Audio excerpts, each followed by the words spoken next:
ಬೆರಳು ಕೂಡಿ ಒಂದು ಮುಷ್ಟಿಯು, ಹಲವು ಮಂದಿ ಸೇರಿ ಸಮಷ್ಟಿಯು.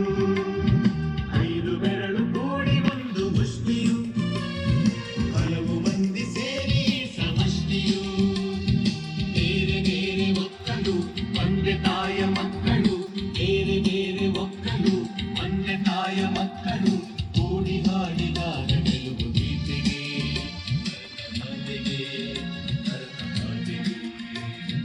ಕೂಡಿ ಹಾಡಿದಾಗ ಗೆಲುವು ಗೀತೆಗೆ, ಭರತ ಮಾತೆಗೆ, ಭರತ ಮಾತೆಗೆ. ಮೊಳಗಲಿ ಮೊಳಗಲಿ ನಾಡಗೀತವು, ಮೂಡಲಿ ಮೂಡಲಿ ಸುಪ್ರಭಾತವು.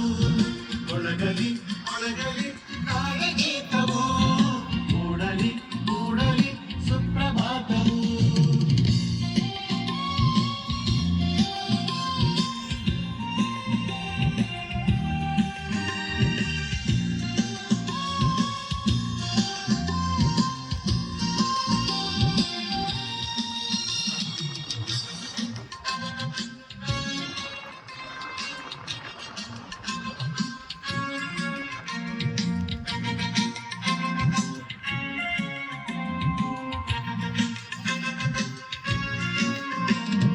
ಹಿಮಾಲಯದ ನೆತ್ತಿಯಲ್ಲಿ, ಕಾಶ್ಮೀರದ ನೆತ್ತಿಯಲ್ಲಿ, ಅಸ್ಸಾಮಿನ ಕಾಡಿನಲ್ಲಿ, 5 ನದಿಯ ನಾಡಿನಲ್ಲಿ.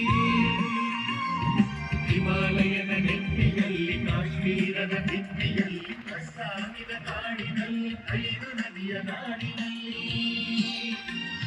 ಹೊತ್ತಿ ಉರಿವ ಬೆಂಕಿ ಆರು ತಣ್ಣಗಾಗಲಿ, ಮಂಜರಲ್ಲಿ ಬೆಳೆದು ಹಚ್ಚ ಹಸಿರು ತೂಗಲಿ. ಹೊತ್ತಿ ಉರಿವ ಬೆಂಕಿ ಆರಿ ತಣ್ಣಗಾಗಲಿ, ಮಂಜರಲ್ಲಿ ಬೆಳೆದು ಹಚ್ಚ ಹಸಿರು ತೂಗಲಿ. ಗಂಗೆ ತಂಗಿ ಕಾವೇರಿಯ ತಪ್ಪಿಕೊಳ್ಳಲಿ, ಗಂಗೆ ತಂಗಿ ಕಾವೇರಿಯ ತಪ್ಪಿಕೊಳ್ಳಲಿ.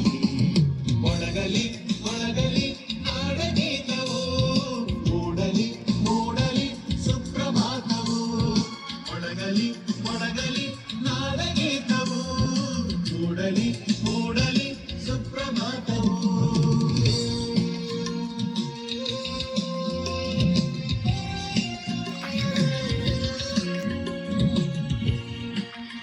ಶಾಂತಿ ಮಂತ್ರವನ್ನು ಉಪದೇಶಿಸಿದ ಭಾರತ. ಯುದ್ಧವೆನ್ನುವುದು ಮಾನವ ಜೀವನಕ್ಕೆ ಅನಿವಾರ್ಯವಲ್ಲ. ಬದುಕುವ ಕಲೆ ಚೆನ್ನಾಗಿ ತಿಳಿದಿದ್ದರೆ ಮನುಜ ಕುಲ ಯುದ್ಧವಿಲ್ಲದೆಯೇ ಬಾಳಬಹುದು. ಈ ಸತ್ಯ ಚೆನ್ನಾಗಿ ತಿಳಿದಿದ್ದ ಮಹನೀಯರಲ್ಲಿ ಗಾಂಧೀಜಿಯವರು ಒಬ್ಬರು. ಈ ಕಾರಣಕ್ಕಾಗಿಯೇ ಅವರು ಸತ್ಯಾಗ್ರಹವೆಂಬ ವಿಶಿಷ್ಟ ಕ್ರಮವನ್ನೇ ಚಳುವಳಿಯ ಮಾರ್ಗವನ್ನಾಗಿ ರೂಪಿಸಿದರು. ಆದರೆ ನಡೆದದ್ದೇನು?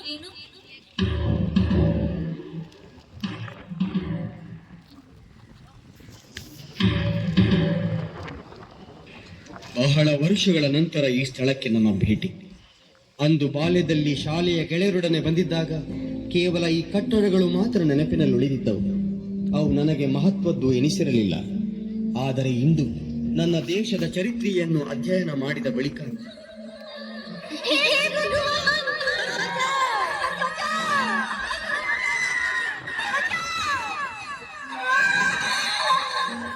ಈ ನೋವಿನ ಧ್ವನಿಗಳು ನನ್ನೆದೆಯೊಳಗೆ ಚೀರಿದಂತೆ ಭಾಸವಾಗುತ್ತಿವೆ. ರಾಷ್ಟ್ರಪಿತನ ಅಹಿಂಸಾ ತತ್ವವನ್ನು ಉಲ್ಲಂಘಿಸಿ ಈ ನೆಲದಲ್ಲಿ ರಕ್ತದ ಓಕುಳಿಯಾಯ್ತಲ್ಲ ಎಂದು ಮನಸ್ಸು ಕಳವಳ ಪಡುತ್ತಿದೆ. ಓ ಸರ್, ನಮಸ್ಕಾರ. ನೀವು ಇಲ್ಲಿಗೆ ಹೊಸಬ್ರು ಅಂತ ಕಾಣಿಸುತ್ತೆ. ನಿನಗೆ ಹೇಗೆ ಗೊತ್ತಾಯ್ತು? ಅದೆಲ್ಲ ನಮ್ಮಂತ ಅನುಭವಿ ಗೈಡ್ಗಳಿಗೆ ಬೇಗ ಗೊತ್ತಾಗುತ್ತೆ. ಜಾಣ. ಅದಿರ್ಲಿ, ಈ ಸ್ಥಳದ ಚರಿತ್ರೆ ಬಗ್ಗೆ ನಿನಗೆ ಗೊತ್ತೇ? ನನ್ನ ಕೆಲಸನೇ ಅದನ್ನ ತಿಳಿಸೋದಲ್ವಾ ಸರ್. ಈ ಸ್ಥಳ ಅಮೃತಸರದಲ್ಲಿರುವ ಜಲಿಯನ್ ವಾಲಾ ಬಾಗ್. ಸ್ವಾತಂತ್ರ್ಯ ಹೋರಾಟಗಾರರ ಮೇಲೆ ಬ್ರಿಟಿಷ್ ಅಧಿಕಾರಿ ಟಯರ್ ಎಂಬಾತ ಗುಂಡು ಹಾರಿಸಿ ಸಾವಿರಾರು ಜನರನ್ನು ಕೊಂದ ಸ್ಥಳ. ಅದೆಲ್ಲ ಸರಿ, ಆದ್ರೆ ಇದರ ಹಿನ್ನೆಲೆ ಮುನ್ನೆಲೆ ಏನು ಅಂತ ನಿನಗೆ ಹೇಳಲು ಬರುತ್ತದೆಯೇ? ಅದೆಲ್ಲ ಯಾರಿಗ್ ಬೇಕು ಸರ್. ಇಲ್ಲಿಗೆ ಬರೋ ಟೂರಿಸ್ಟ್ ಗಳಿಗೆ ನಾನು ಇಷ್ಟೇ ಹೇಳ್ತಾ ಇರೋದು. ಆದ್ರೆ ನಾನು ಹೇಳ್ತೀನಿ ಕೇಳು.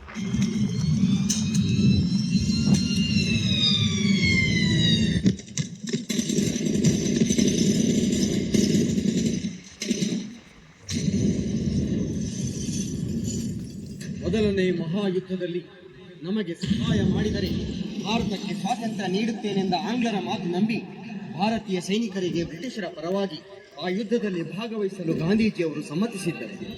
ಆ ಯುದ್ಧವೂ ಮುಗಿಯಿತು. ಆದರೆ ಕೊಟ್ಟ ಮಾತಿನಂತೆ ಸ್ವಾತಂತ್ರ್ಯ ನೀಡಲು ಬ್ರಿಟಿಷರು ಆಸಕ್ತಿ ತಳೆಯಲಿಲ್ಲ. ಭಾರತದ ಮುಖಂಡರು ನಿರಾಸೆಗೊಂಡರು.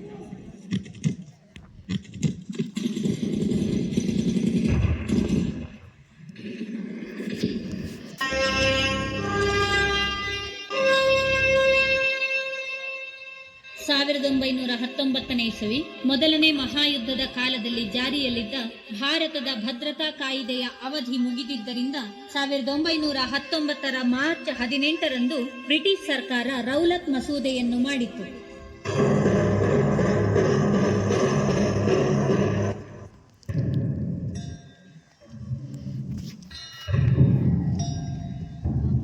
ನಾವು ಯುದ್ಧದಲ್ಲಿ ಚೆಲ್ಲಿದ ರಕ್ತಕ್ಕೆ ಇದೇ ಬಹುಮಾನವೇ? ನಾನು ಓದಿದ ರೌಲತ್ ಕಾಯ್ದೆಯ ಸಾರಾಂಶ ಅರ್ಥವಾಯಿತೆ ಮಹಾತ್ಮ. ಅರ್ಥವಾಯಿತು. ಇವರೆಲ್ಲರಿಗೋಸ್ಕರ ಮತ್ತೊಮ್ಮೆ ಓದು. ಎಲ್ಲರೂ ಕೇಳಿರಿ. ಇದು ರೌಲತ್ ಕಾಯ್ದೆಯ ಸಾರಾಂಶ. ಇದರ ಪ್ರಕಾರ ಕ್ರಾಂತಿಕಾರಿಗಳನ್ನು ಯಾವುದೇ ವಿಚಾರಣೆ ಇಲ್ಲದೆ ಶಿಕ್ಷೆಗೆ ಒಳಪಡಿಸಬಹುದು. ಅವರು ನಡೆಸುವ ಸಭೆ ಸಮಾರಂಭಗಳನ್ನು ನಿಷೇಧಿಸಬಹುದು. ಇದೊಂದು ದಮನಕಾರಿ ಮಸೂದೆ. ನಮ್ಮ ಸ್ವಾತಂತ್ರ್ಯದ ಅಪೇಕ್ಷೆಯನ್ನು ಹತ್ತಿಕ್ಕುವ ಬಲವಂತದ ಪ್ರಯತ್ನ. ಹೌದು, ಈ ರೌಲತ್ ಕಾನೂನು ಅನ್ಯಾಯ, ಸ್ವಾತಂತ್ರ್ಯದ ವಿರುದ್ಧ, ಸಮಾಜದ ರಾಷ್ಟ್ರದ ನೆಮ್ಮದಿಗೆ ಅವಶ್ಯವಾದ ವ್ಯಕ್ತಿ ಸ್ವಾತಂತ್ರ್ಯಕ್ಕೆ ವಿರುದ್ಧ. ಇದಕ್ಕೆ ಹೋರಾಟವೇ ಅಂತಿಮ ತೀರ್ಮಾನ.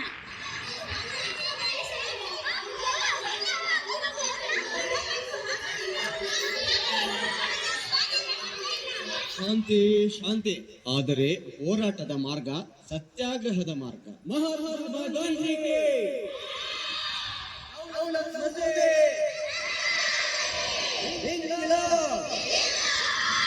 ಬ್ರಿಟಿಷರ ಅನ್ಯಾಯದ ಕಾನೂನಿಗೆ. ಆದರೆ ಬ್ರಿಟಿಷ್ ಸರ್ಕಾರ ಈ ಸತ್ಯಾಗ್ರಹಿಗಳನ್ನು ಲೆಕ್ಕಿಸಲಿಲ್ಲ. 1919 ಏಪ್ರಿಲ್ 6ರಂದು ಗಾಂಧೀಜಿಯವರ ಬಂಧನವಾಯಿತು. ಆದರೆ ಈ ಸಂದರ್ಭದಲ್ಲಿ ಪಂಜಾಬ್ ಹೊತ್ತಿ ಉರಿಯಿತು.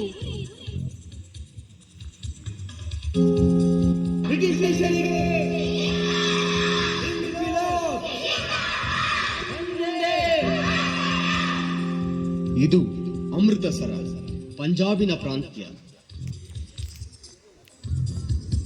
ಪಂಜಾಬಿನ ಈ ಗಲಭೆಗೆ ಮುಖ್ಯ ಮುಖಂಡರು ಯಾರ್ಯಾರು? ಇಬ್ಬರು ಕಾಂಗ್ರೆಸ್ ಮುಖಂಡರು, ಬ್ರಿಗೇಡಿಯರ್ ಈತ brigadier general Reginald Edward Harry Dyer. ಪಂಜಾಬಿನ ಜಲಂಧರ್ನಲ್ಲಿ ಸೈನ್ಯಾಧಿಕಾರಿಯಾಗಿದ್ದಾನೆ. ಆ ಇಬ್ಬರು ಮುಖಂಡರು ಕ್ರಮವಾಗಿ ಆ ಕಪ್ಪು ಕೋಟು ಧರಿಸುವವರು ಡಾಕ್ಟರ್ ಸೈಫುದ್ದೀನ್ ಕಿಸ್ಲು ಮತ್ತು ಆ ಶಾಲು ಹೊದ್ದಿರುವವರು ಡಾಕ್ಟರ್ ಸತ್ಯಪಾಲ್. ಅವರಿಬ್ಬರನ್ನು ತಕ್ಷಣವೇ ಬಂಧಿಸಿ. ಆ ಇಬ್ಬರು ಹೋರಾಟಗಾರರ ಬಂಧನವಾಯಿತಷ್ಟೇ ಅಲ್ಲದೆ ಅವರನ್ನು ಗಡೀಪಾರು ಮಾಡಲಾಯಿತು.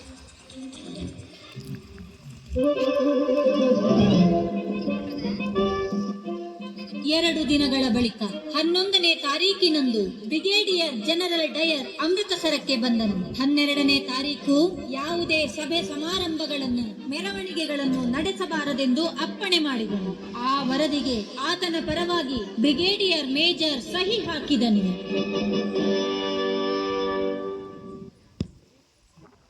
ಮೇಜರ್, ನನ್ನ ಆಜ್ಞೆಯ ಪತ್ರಿಕಾ ವರದಿ ಕ್ರಮಬದ್ಧವಾಗಿ ಅಚ್ಚಾಗಿದೆ ತಾನೇ? ಹೌದು, ಆದ್ರೆ ಈ ನಿಷೇಧಾಜ್ಞೆಯನ್ನು ಇನ್ನೂ ಅನೇಕ ಸ್ಥಳಗಳಿಗೆ ತಿಳಿಸಬೇಕಿತ್ತು ಎನಿಸುತ್ತದೆ. ಏರಲಿ ಬಿಡು, ನಾನು ನೋಡಿಕೊಳ್ಳುತ್ತೇನೆ. ಅಂದ ಹಾಗೆ ಮಾಸ್ಟರ್ಗಳು ಸಭೆ ಸೇರುವುದು ಎಷ್ಟು ಗಂಟೆಗೆ? ಸಂಜೆ 4:30. ನಾವು ಸಾಧ್ಯವಾದಷ್ಟು ಬೇಗ ಅಲ್ಲಿಗೆ ಹೋಗಬೇಕು.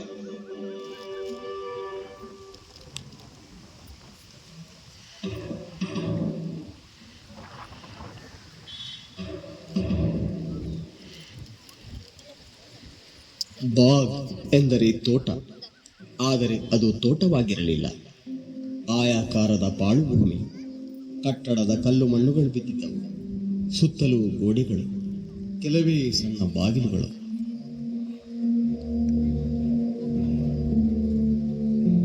ಅಲ್ಲೊಂದು ಅಹಿಂಸಾ ತತ್ವದ ಹೋರಾಟಗಾರರ ಸಭೆ, ಜೊತೆಗೆ ಬೈಸಾಖಿ ಯಾತ್ರಾರ್ಥಿಗಳು ಅಲ್ಲಿಗೆ ಬಂದು ಸೇರಿದರು.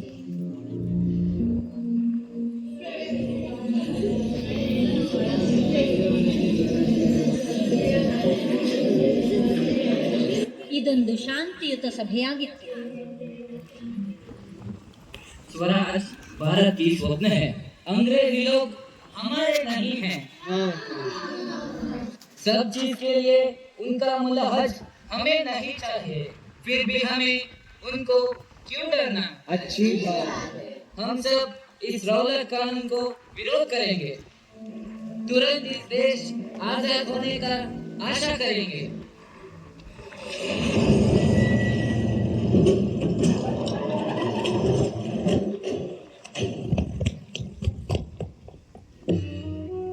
ಡಯರ್ ಬಂದೂಕು ಹಾಗೂ ಚಾಕುಗಳನ್ನು ಹಿಡಿದ ಗೂರ್ಖರು ಹಾಗೂ ಬೂಚಿ ಸೈನಿಕರೊಡನೆ ಆ ತೋಟದೊಳಗೆ ಒಂದು ಇಕ್ಕಟ್ಟಾದ ಬಾಗಿಲಿನಿಂದ ಹೊಕ್ಕನು.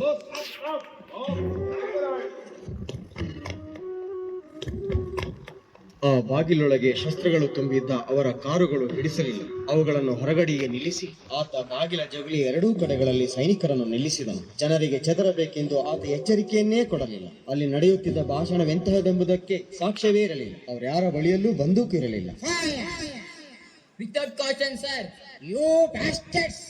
I say fire!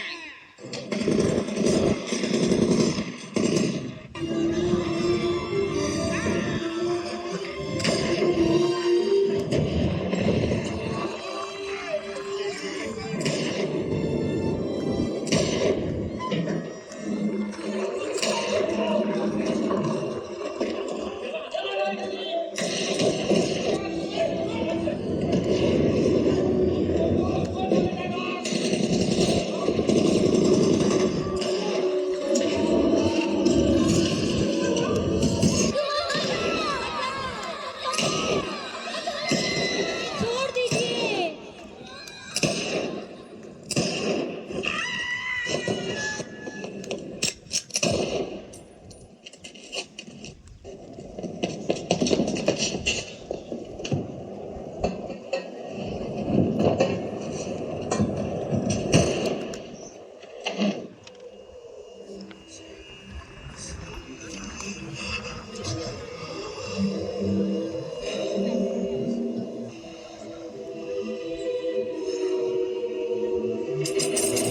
Look here, by counting this empty cottage, I can see it took 1,650 rounds of firing at the last. Most of them managed by 1,650 bullets.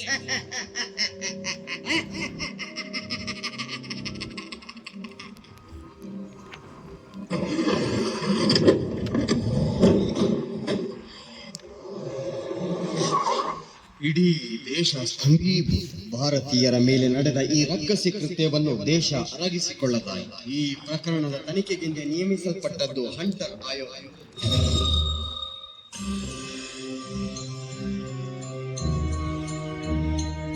That idiot officer killed many people, but he served for us to save our prominence. I don't accept this. It's too much. Did you hit that crowd by changing your aim regularly? Yes, of course. If there is a way to enter inside, you wish to use machine guns? Of course. I fired till the crowd ran helter-skelter. It was very necessary to make an effect. You are wrong. You committed a mistake by firing for a long time. No. Daya did the good job. I wish to announce Indians aroused a mutiny because of Daya that was trapped. ಈತ ಪಂಜಾಬಿನ ತಾತ್ಕಾಲಿಕ governor sir Michael. ಆತ ಡಯರ್ನ ಕಾರ್ಯವನ್ನು ಮೆಚ್ಚಿದನಲ್ಲದೆ ಆ ಭಾರತೀಯರ ಸಭೆಯನ್ನು ದಂಗೆ ಎಂದು ಕರೆದನು. It is not acceptable. It is not possible to compare the Sipai mutiny of 1857. We don't believe because Daya saved our kingdom by this action.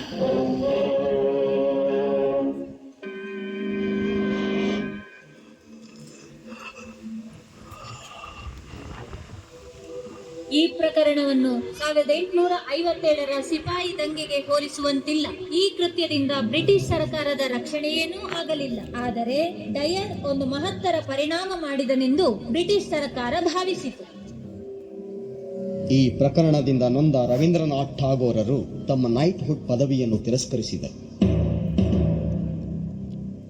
ಗಾಂಧೀಜಿಯವರು ತಮ್ಮ ಕೈಸರ್ ಆಯ್ ಹಿಂದ್ ಪದವಿಯನ್ನು ತಿರಸ್ಕರಿಸಿದರು.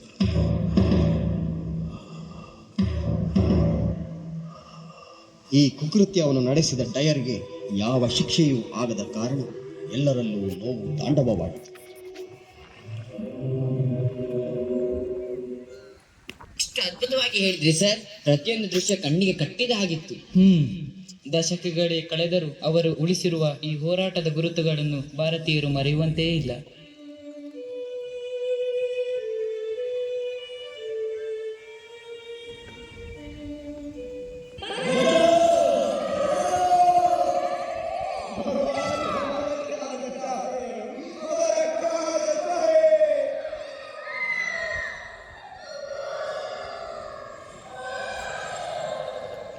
ನೊಂದವರ ಕೂಗು ಇಲ್ಲೆಲ್ಲಾ ಪ್ರತಿಧ್ವನಿಸುತ್ತಿದೆ.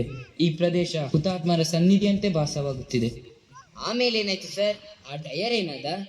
ಇದರಿಂದ ಭಾರತದ ರಾಜಕೀಯ ಚಿತ್ರವೇ ಬದಲಾಯಿತು. 1920ರಲ್ಲಿ ಗಾಂಧೀಜಿಯವರು ಆಲ್ ಇಂಡಿಯಾ ಹೋಮ್ ರೂಲ್ ಲೀಗಿನ ಅಧ್ಯಕ್ಷರಾಗುವ ಮೂಲಕ ರಾಜಕೀಯವನ್ನು ಪ್ರವೇಶಿಸಿದರು. ಆದರೆ ಅವರ ಕನಸಿನಂತೆ ಹಿಂಸೆ, ರಕ್ತಪಾತವಿಲ್ಲದೆ ಭಾರತದ ಸ್ವಾತಂತ್ರ್ಯ ಚರಿತ್ರೆ ನಿರ್ಮಾಣವಾಗಲೇ ಇಲ್ಲ. ಭಾರತೀಯರ ಮೇಲೆ ಡಯರ್ನ ದೌರ್ಜನ್ಯ ನಿರಂತರ ನಡೆಯುತ್ತಲೇ ಇದ್ದುದರಿಂದ ಆತ ಸೈನ್ಯಕ್ಕೆ ರಾಜೀನಾಮೆ ನೀಡುವಂತೆ ಆಜ್ಞೆ ಮಾಡಿದರು. 1927ನೇ ಇಸವಿ ಬ್ರಿಸ್ಟಲ್ ನಗರದಲ್ಲಿ ಆತನ ಅಂತಿಮ ಘಳಿ. ಸೆರೆಬ್ರಲ್ ಹ್ಯಾಮ್ರೇಜ್ ಎಂಬ ಪಾರ್ಶ್ವವಾಯು ರೋಗ ಸತತವಾಗಿ ಆತನ ಮೇಲೆ ದಾಳಿ ಮಾಡಿದ್ದು. ಆತ ಹೊಡೆದ ಗುಂಡುಗಳ ಸುತ್ತುಗಳು. ಆತ ಹೀಗೆ ಹೇಳಿದ: So many people who knew the condition of Amritsar say I did right, but so many others say I did wrong. I only want to die and know from my Maker whether I did right or wrong.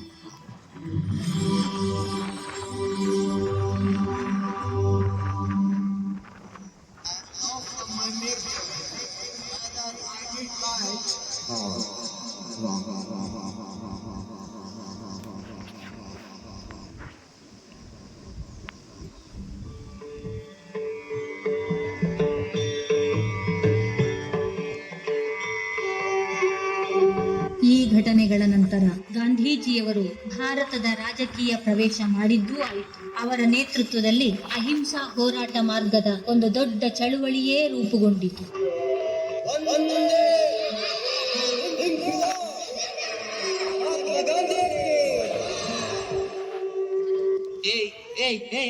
ಎಲ್ಲಿಗೆ ಹೋಗ್ತಿದ್ಯಾ? ಅವರ ಹಿಂದೆ ಬ್ರಿಟಿಷರ ಕೇಡಿನಿಂದ ನನ್ನ ದೇಶವನ್ನು ಉಳಿಸಲು. ಅದು ನಿನ್ನ ಭ್ರಮೆ. ಅದೆಲ್ಲ ನಡೆದು ಹೋದ ಕತೆ. ಈಗ ನಾವು ಸ್ವತಂತ್ರ ಭಾರತದಲ್ಲಿದ್ದೇವೆ. ಎಚ್ಚರ ಆಗು.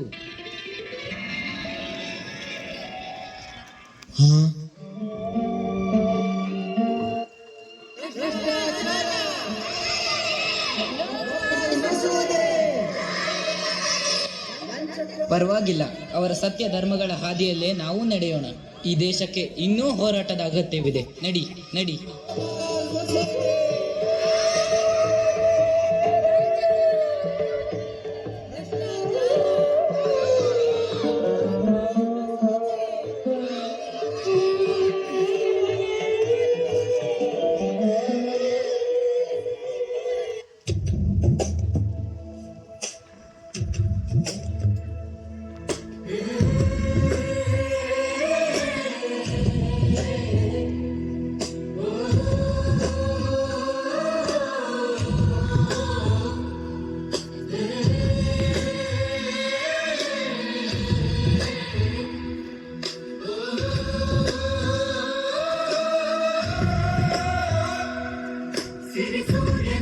ಸಿಂಧೂರವು ನದಿ ನದಿಗಳೇ ಸಿಂಗಾರವು ಕಾಂಧಾರವು